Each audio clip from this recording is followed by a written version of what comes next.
एक कदम उजाले की ओर में आज की कहानी है 3 सवाल। एक राजा था। एक दिन वह बड़े ही प्रसन्न मुद्रा में था, सो अपने वजीर के पास गया और कहा कि तुम्हारी जिंदगी की सबसे बड़ी ख्वाहिश क्या है। वजीर शर्मा गया और नजरें नीची करके बैठ गया। राजा ने कहा, तुम घबराओ मत, तुम अपनी सबसे बड़ी ख्वाहिश बताओ। वजीर ने राजा से कहा, हुजूर, आप इतनी बड़ी सल्तनत के मालिक हैं और जब भी मैं यह देखता हूँ तो मेरे दिल में ये चाह जागृत होती है कि काश मेरे पास इस सल्तनत का यदि 10वां हिस्सा होता तो मैं इस दुनिया का सबसे बड़ा खुशनसीब इंसान होता। यह कहकर वजीर खामोश हो गया। राजा ने कहा कि यदि मैं तुम्हें अपनी आधी जायदाद दे दूं तो। वजीर घबरा गया और नजरें ऊपर करके राजा से कहा कि हुजूर, ये कैसे मुमकिन है, मैं इतना खुशनसीब इंसान कैसे हो सकता हूँ। राजा ने दरबार में आधी सल्तनत के कागज तैयार करने का फरमान जारी करवाया और साथ ही साथ वजीर की गर्दन धड़ से अलग करने का ऐलान भी करवाया। ये सुनकर वजीर बहुत घबरा गया। राजा ने वजीर की आंखों में आंखें डालकर कहा, तुम्हारे पास 30 दिन है। इन 30 दिनों में तुम्हें मेरे 3 सवालों के जवाब पेश करना है। यदि तुम कामयाब हो जाओगे तो मेरी आधी सल्तनत तुम्हारी हो जाएगी और यदि तुम मेरे 3 सवालों के जवाब 30 दिन के भीतर न दे पाए तो मेरे सिपाही तुम्हारा सिर धड़ से अलग कर देंगे। वजीर और ज़्यादा परेशान हो गया।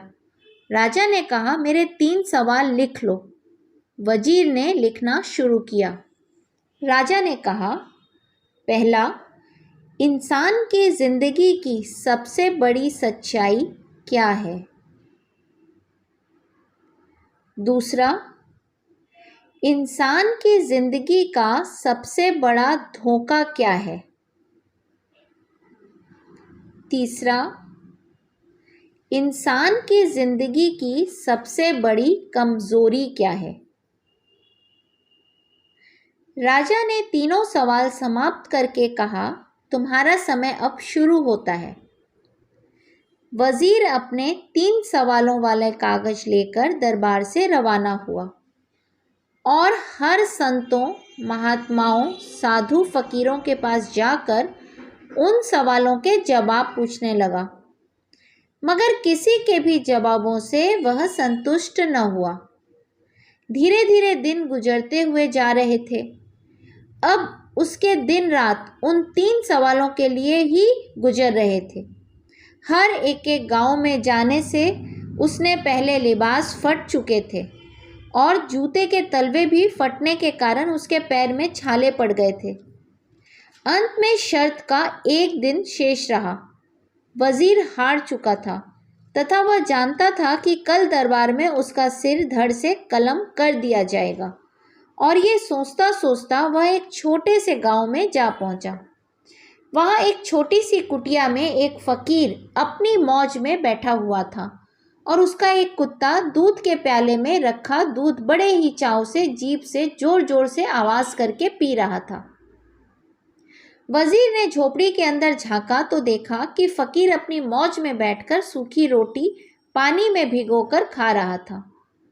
जब फकीर की नज़र वजीर की फटी हालत पर पड़ी तो वजीर से कहा कि जनाबे आली, आप सही जगह पहुंच गए हैं और मैं आपके तीनों सवालों के जवाब भी दे सकता हूँ। वजीर हैरान होकर पूछने लगा, आपने कैसे अंदाजा लगाया कि मैं कौन हूँ और मेरे 3 सवाल हैं। फकीर ने सूखी रोटी कटोरे में रखी और अपना बिस्तर उठाकर खड़ा हुआ और वजीर से कहा, साहिब, अब आप समझ जाएंगे। वजीर ने झुककर देखा कि उसका लिबास हूबहू वैसा ही था जैसा राजा उसको भेंट दिया करता था। फकीर ने वजीर से कहा, मैं भी उस दरबार का वजीर हुआ करता था और राजा से शर्त लगाकर गलती कर बैठा। अब इसका नतीजा तुम्हारे सामने है। फकीर फिर से बैठा और सूखी रोटी पानी में डुबोकर खाने लगा। वजीर निराश मन से फकीर से पूछने लगा, क्या आप भी राजा के सवालों के जवाब नहीं दे पाए थे?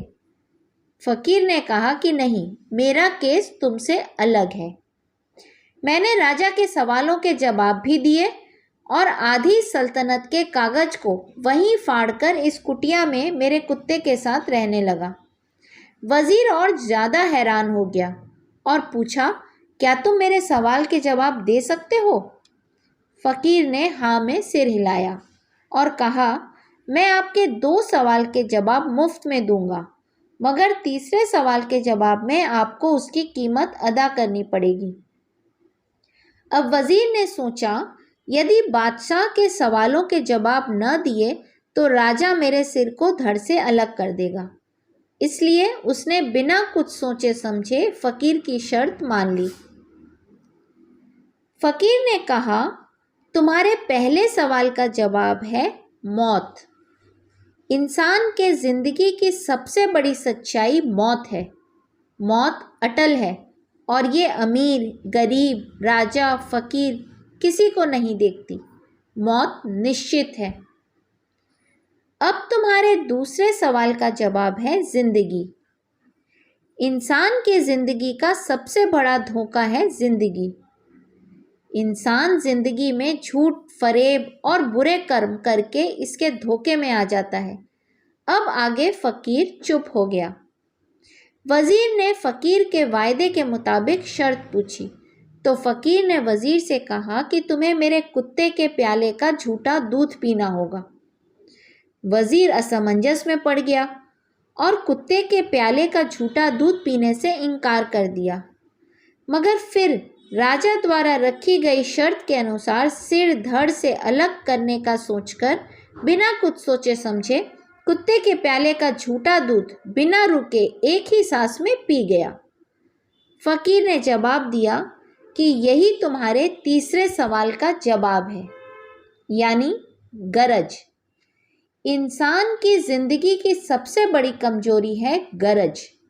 गरज इंसान को न चाहते हुए भी वह काम करवाती है जो इंसान कभी नहीं करना चाहता, जैसे कि तुमने किया। तुम भी अपनी मौत से बचने के लिए और तीसरे सवाल का जवाब जानने के लिए एक कुत्ते के प्याले का झूठा दूध पी गए। गरज इंसान से सब कुछ करा देती है, मगर अब वजीर बहुत प्रसन्न था क्योंकि उसके तीनों सवालों के जवाब उसे मिल गए थे। वजीर ने फकीर को शुक्रिया अदा किया और महल की ओर रवाना हो गया। अब यहाँ पर विचार करने की बात यह है कि फकीर से जिंदगी की सच्चाई को जानने के बाद भी वजीर ने उस पर यकीन नहीं किया और जिंदगी के धोखे की ओर आकर्षित हो महल की ओर बढ़ चला। पर जैसे ही वजीर महल के दरवाजे तक पहुंचा, जिंदगी की सच्चाई अर्थात मृत्यु ने उसे अपने आगोश में ले लिया और वो वहीं समाप्त हो गया। अब हम भी विचार करें कि क्या कहीं हम भी तो जिंदगी की सच्चाई को भूले नहीं बैठे हैं। जिंदगी की सच्चाई, ये मौत न छोटा देखती है न बड़ा, न सेठ न साहूकार, न वक्त न बेवक्त। ये तो न जाने कब किसको अपने आगोश में ले ले, कुछ कहा नहीं जा सकता, क्योंकि ये अटल सत्य है। फिर भी हम जिंदगी को ऐसे जीते हैं जैसे ये जिंदगी कभी ख़त्म नहीं होगी। समय रहते ही हमें अपनी आँखें खोलने की ज़रूरत है। इस कहानी का संदेश मेरे दृष्टिकोण से जिंदगी की सच्चाई मौत को ध्यान में रखते हुए जिंदगी के झूठ में न फंसे, क्योंकि जितना हम जिंदगी की सच्चाई से मुख मोड़ेंगे उतना ही हम धोखे का शिकार होते जाएंगे और जीवन भर जिंदगी की कमजोरी, गरज के दलदल में ही फंसकर रह जाएंगे। हरिओम।